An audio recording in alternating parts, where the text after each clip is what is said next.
السلام علیکم میرے پیارے بھائی اور بہنوں، الحمدللہ آج میرے لیے بہت ہی خوشی کا دن اور بہت ہی قسمتوں والا دن ہے، کیونکہ جیسا کہ آپ جانتے ہیں کہ میں مصر میں ہوں اور مصر میں آج میرا پہلا دن ہے۔ اور میرے لیے قسمت کی بات یہ ہے کہ میرے لیے سب سے زیادہ خوشی کی بات یہ ہے، آج میں اس بارگاہ میں حاضری دینے جا رہا ہوں جس مقام کو، جس جگہ کو امام حسین سے نسبت ہے۔ ہر کوئی آپ ہو یا کوئی بھی ہو، ہر کوئی امام حسین سے بے انتہا محبت کرتا ہے، کیونکہ امام حسین نے خود کو، اپنے گھر بار کو، ہر ایک چیز کو دین نبی کے لیے، اسلام کو بچانے کے لیے، ہمارے ایمان کو بچانے کے لیے آپ نے ہر چیز قربان کر دی۔ تو آج امام علی مقام کی بارگاہ میں حاضری دینے جا رہا ہوں۔ اب آپ یہ سوچ رہے ہوں گے کہ مصر میں ایسی کون سی جگہ ہے جو اتنی خاص ہے، جس کو اتنی بڑی نسبت امام حسین سے ہے؟ تو یقیناً میں آپ کو بتاؤں گا آج کے اس ولاگ میں کہ کون سی وہ جگہ ہے جس جگہ کو امام حسین سے نسبت ہے۔ تو جیسا کہ آپ نے کربلا کا واقعہ پڑھا ہوگا، تو میں ابھی آپ کو سرسری طور پہ بتا دے رہا ہوں کہ جب امام حسین کا سر مبارک شہید ہو گیا تھا کربلا میں، میدان جنگ میں، تو روایتوں میں آتا ہے کہ آپ کے سر اقدس کو مصر میں دفن کر دیا گیا تھا۔ تو آج میں اسی جگہ پہ جا رہا ہوں جس جگہ میں امام حسین علی مقام کے سر مبارک کو دفن کیا گیا ہے۔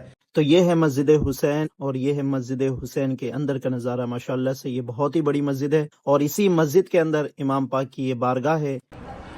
تو ماشاءاللہ آپ کو جو یہ محل دکھ رہا ہے، یہ کسی بادشاہ کا محل تھا اس وقت میں، اور یہ وہ دروازہ ہے، یہ جو آپ کو دکھ رہا ہوگا بند ہے یہ دروازہ۔ ماشاءاللہ اسی دروازے کے ذریعے امام علی مقام کے سر مبارک کو لے جایا گیا تھا اندر۔ تو آج بھی یہ نشانی کے طور پہ یہ دروازہ موجود ہے ماشاءاللہ۔ یہ ہے وہ جالی جس کے اندر امام پاک کا سر مبارک مدفون ہے۔ اس بارگاہ میں حاضر ہو کر آنکھوں میں نمی آ جاتی ہے، زبان پر خاموشی چھا جاتی ہے، اور اتنا پرسکون ماحول تھا جسے میں لفظوں میں بیان نہیں کر سکتا۔ مگر امام حسین کے سر مبارک کے ساتھ جو ظلم ہوا، وہ تاریخ انسانیت کے دل کو ہلا دینے والے واقعات میں سے ہے، اور اسے یاد کرتے ہوئے آج میرا دل کانپ اٹھا کہ کربلا میں شہادت کے بعد آپ کے جسم مبارک سے آپ کے سر مبارک کو الگ کر دیا گیا، جسے ہمارے نبی چومتے تھے، اسے آج بازاروں درباروں میں پھرایا گیا۔ یہ صرف ایک جسمانی ظلم نہیں تھا، بلکہ انسانیت، اخلاق اور اسلام کی توہین تھی۔ اب یہ سوال پیدا ہوتا ہے کہ کیا امام حسین کا سر مبارک یہاں دفن ہے؟ تو اس کو لے کر اختلاف ہے۔ کچھ کے نزدیک مدینہ شریف میں دفن ہے، تو کچھ کے نزدیک عراق میں آپ کے جسم مبارک کے ساتھ مدفن ہے، مگر وہ یہ بھی مانتے ہیں کہ پہلے کسی اور جگہ دفن تھا۔ مگر مصر میں ہونے کی زیادہ تر دلیل ہے، جسے جامع ازہر کے جید علماء نے بھی تحقیق کر کے اس چیز کو ثابت کیا کہ امام حسین کا سر مبارک اسی جگہ مصر کے قاہرہ میں مدفن ہے۔ سن 548 عیسوی میں فاطمی خلیفہ المستنصر باللہ کے حکم پر اعلان کیا گیا، جو سر مبارک اسقلان میں محفوظ تھا، تو صلیبی حملوں کے خطرے کے باعث امام حسین کے سر مبارک کو جلوس کے ساتھ باقاعدہ قاہرہ لایا گیا۔ یہ واقعہ صرف عوامی نہیں تھا، بلکہ ریاستی سطح پر انجام دیا گیا، جس کی تفصیل تاریخ کی کتابوں میں موجود ہے۔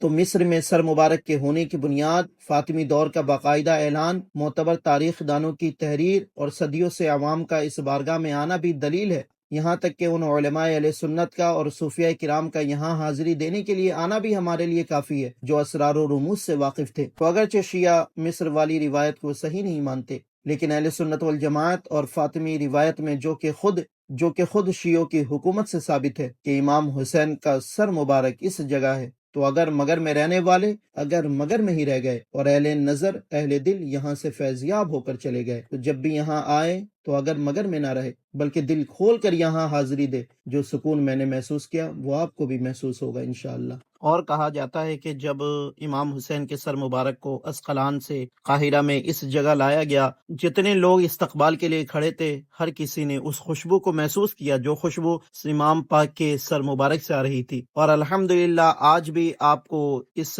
جالی کے ارد گرد، یہاں تک کہ مسجد حسین کے ارد گرد ایک الگ سی خوشبو محسوس ہوگی۔ جب آپ یہاں آئیں گے تو اس خوشبو کو آپ ضرور فیل کر لیں گے۔ یہ دیکھیں ماشاءاللہ، یہ انٹری ہے مقام امام حسین کے سر اقدس کی زیارت کے لیے، اور یہ ماشاءاللہ ریک بنایا گیا چپلوں کے لیے۔ جیسا کہ انڈیا میں آپ کو نظر آتا ہوگا کہ ہر مزار کے باہر چپل رکھنے کے لیے ہمیں 10 یا 20 روپے دینا پڑتا ہے، تو وہاں اس طرح کا سسٹم ہے۔ لیکن ماشاءاللہ سے مصر میں جب امام حسین کے مزار کی زیارت کرنے آیا تو وہاں بھی مجھے کچھ ایسا ہی دیکھنے کو ملا کہ ریک بنا ہوا تھا، تمام بھائی لوگ اپنی چپلیں یہاں رکھوا رہے تھے، لیکن 1 روپے بھی ان سے نہیں لیا جا رہا، سب فری۔ یہاں آپ کے چپلوں کی حفاظت بھی کی جاتی ہے صرف خلق خدا کی نیت سے، مخلوق کی خدمت کرنے کی نیت سے۔ لیکن انڈیا میں جو ہمارے مزاروں کا کیا حال ہے یہ آپ لوگ جانتے ہیں، اگر آپ اپنی چپل اس جگہ نہیں رکھوائیں گے تو آپ کی چپل کچھ ہی دیر میں چوری ہو جائے گی۔ اس دھندے کو پروموٹ کرنے کے لیے کچھ لوگ بھی لگا کے رکھے تاکہ آپ چپل ہمارے پاس رکھوائیے اور 10-20 روپے اس پہ خرچ کریے۔ اگر آپ ہمارے پاس نہیں رکھوائیں گے تو ادھر ادھر سے آپ کی چپلیں چوری ہو جائے گی۔ لیکن یہاں بھی ماشاءاللہ چپلوں کی حفاظت کے لیے اتنا شاندار یہ ریک بنایا گیا ہے، لیکن 1 روپے بھی نہیں لیا جا رہا، صرف مخلوق کی خدمت کی جا رہی ہے ماشاءاللہ۔ خیر، امام پاک کی بارگاہ میں حاضری دینے کے بعد مصر میں دنیا کا سب سے بڑا ایگزیبیشن یعنی بک کا سب سے بڑا ایگزیبیشن لگا ہوا تھا، پھر اس میں جاتا ہوں جہاں دنیا کی تمام کتابیں دیکھنے کو آپ کو مل جائے گی ماشاءاللہ، دیکھ سکتے ہیں۔ السلام علیکم۔ تو دنیا عربی کتابوں کا یہ مرکز مانا جاتا ہے، اور جن لوگوں کو علم سے یا کتابوں سے محبت ہے ان کے لیے یہ جنت ہے، جنت سے کم نہیں ہے جن کو کتابوں سے محبت ہے ماشاءاللہ، دیکھ سکتے ہیں۔ تو ماشاءاللہ یہاں دنیا کی جتنی بھی کتابیں ہیں وہ اس ایگزیبیشن میں آپ کو دیکھنے کو مل جائے گی، لیکن عربی۔ یہاں آ کر الحمدللہ ایک نئی چیز کا ایکسپیرینس کرنے کا موقع ملا، اور بہت ہی اچھا لگا کہ آج بھی دنیا میں لوگ کتابوں سے محبت کرتے ہیں، اور واقعی میں کرتے ہیں۔ جو لوگ کتابوں سے دور ہیں ان کو کتابوں کی اہمیت کے بارے میں نہیں پتہ، لیکن یہاں کے لوگوں کو پتہ ہے کہ کتابوں کی کیا اہمیت ہے اور وہ کتنا خرچ کرتے ہیں ماشاءاللہ کتابوں پر۔ تو ہمیں چاہیے کہ ہم کتاب سے محبت کریں، کیونکہ کتاب ہمارے لیے بہت بڑا خزانہ، علم کا خزانہ کتاب ہے۔ اور ایک سب سے بڑی بات کہ یہ جتنی بھی کتابیں آپ کو دکھ رہی ہے، جتنی بھی کتابیں ہیں یہ تمام چیزیں قرآن کے علم کی بدولت ہے۔ قرآن کے الفاظ کو یوز کر کے یہ تمام عربی بنی ہے۔ تو آئیے آپ کو ایک اور زبردست چیز دکھاتا ہوں کہ ماشاءاللہ یہ دیکھیے کلام پاک لکھا ہوا ہے، یہ خط کوفی میں ہے۔ تو 10 الگ الگ خطوط میں کلام پاک لکھا گیا، دیکھیے یہ خط معتاد میں، اس کی لکھاوٹ دیکھیے قرآن پاک کی الگ نظر آئے گی آپ کو، جو ہم لوگ وہاں پڑھتے ہیں ماشاءاللہ، اور اس کی رائٹنگ دیکھیے آپ کو الگ نظر آئے گی۔ یہ 2 ہوئی، اور یہ تیسری ہے، یہ خط فارسی میں ہے، عربی لیکن فارسی رسم الخط میں لکھا گیا ہے اسے۔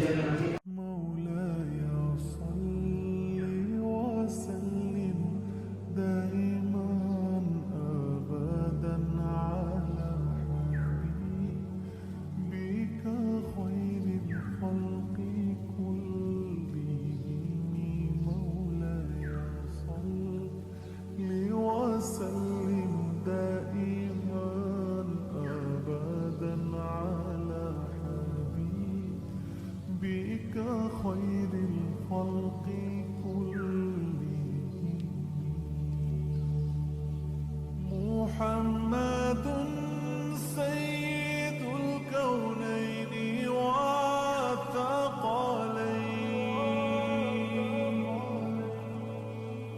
محمد۔ تو یہ جتنے بھی رسم الخط میں نے آپ کو دکھایا 10 رسم الخط ہیں یہاں پہ، تو تمام میں عربی لکھی ہوئی ہے اور قرآن کے الفاظ ہی لکھے، لیکن الگ الگ رسم الخط یوز کیا گیا، کہیں فارسی، کہیں مغربی، کہیں کوفی۔ تو یہ 10 رسم الخط تھے ماشاءاللہ۔